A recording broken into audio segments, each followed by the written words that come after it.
Shalom, Bapak, Ibu, dan saudara-saudari yang terkasih. Jumpa lagi dalam Sikat Sabda Iman Katolik, hari Senin 13 Juni 2022. Hari ini gereja memperingati Santo Antonius dari Padua, imam dan pujangga gereja. Bacaan dari Injil Matius bab 5 ayat 38 sampai 42. Marilah kita siapkan hati dan pikiran kita untuk mendengarkan sabda Tuhan. Semoga Tuhan beserta kita sekarang dan selama-lamanya. Inilah Injil suci menurut Matius. Dimuliakanlah Tuhan. Dalam khotbah di bukit, Yesus berkata, "Kalian mendengar bahwa dahulu disabdakan, mata ganti mata, gigi ganti gigi. Tetapi aku berkata kepadamu, janganlah kalian melawan orang yang berbuat jahat kepadamu. Sebaliknya, bila orang menampar pipi kananmu, berikanlah pipi kirimu. Bila orang hendak mengadukan engkau karena mengingini bajumu, serahkanlah juga jubahmu. Bila engkau dipaksa mengantarkan seseorang berjalan sejauh 1 mil, berjalanlah bersama dia sejauh 2 mil. Berikanlah kepada orang apa yang dimintanya, dan jangan menolak orang yang mau meminjam sesuatu daripadamu." Demikianlah sabda Tuhan. Terpujilah Kristus. Bapak, Ibu, dan saudara-saudari yang terkasih, renungan hari ini akan dibawakan oleh Bapak Markus Tri Suhartanto dari Lampung. Selamat mendengarkan.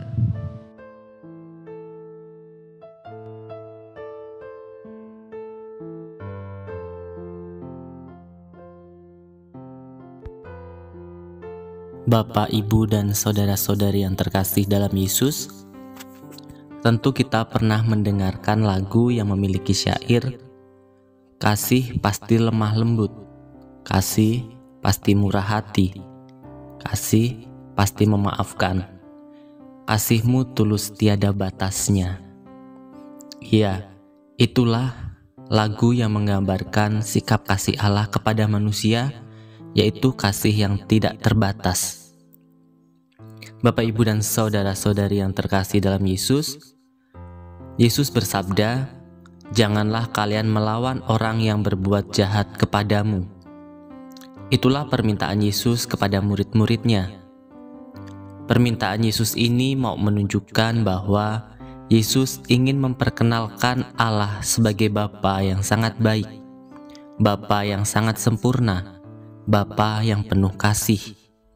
Kasih manusia tentu terbatas, tetapi kasih Bapa tidak terbatas, bahkan tidak bersyarat.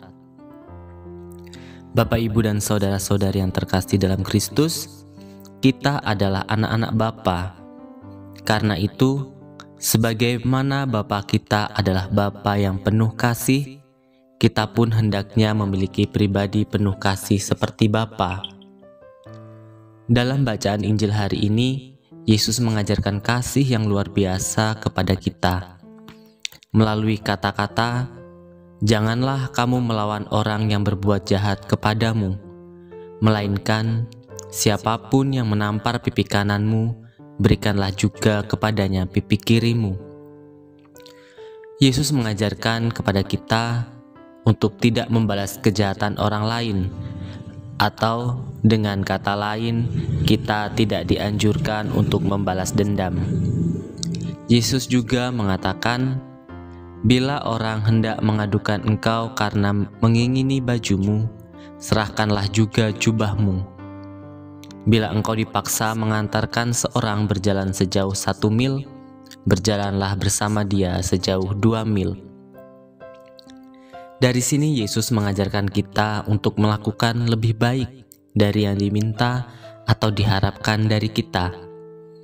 Yesus juga mengajarkan agar kita memberikan apa yang orang minta dan jangan menolak.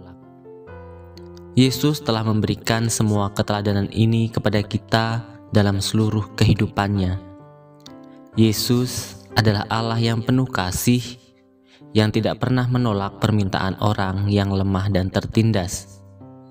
Yesus tidak pernah menyimpan dendam, bahkan kepada orang yang menyalibkannya sekalipun. Yesus mendoakan mereka. Yesus dengan total menyerahkan nyawa demi menebus dosa manusia. Bapak, Ibu, dan saudara-saudari yang terkasih dalam Yesus Kristus, mengasihi orang yang bersikap jahat kepada kita tentu saja bukanlah hal yang mudah untuk kita lakukan. Memberikan kepada orang apa yang kita miliki pun suatu hal yang bukan mudah. Sering terbersit dalam diri kita, saya juga masih jauh lebih membutuhkan. Hidup saya sulit dan pas-pasan. Bagaimana saya bisa memberi orang lain? Tetapi Yesus mau agar kita tetap mengasihi orang yang jahat kepada kita, bahkan mendoakan mereka yang menganiaya kita. Yesus sudah memberi teladan kepada kita, maka sebagai pengikut Kristus, kita juga hendaknya bersikap demikian. Seperti Bapa yang penuh kasih, kita anak-anak Bapa pun hendak hidup penuh kasih dan pengampunan kepada orang lain. Berkat Tuhan menyertai hidup kita. Amin.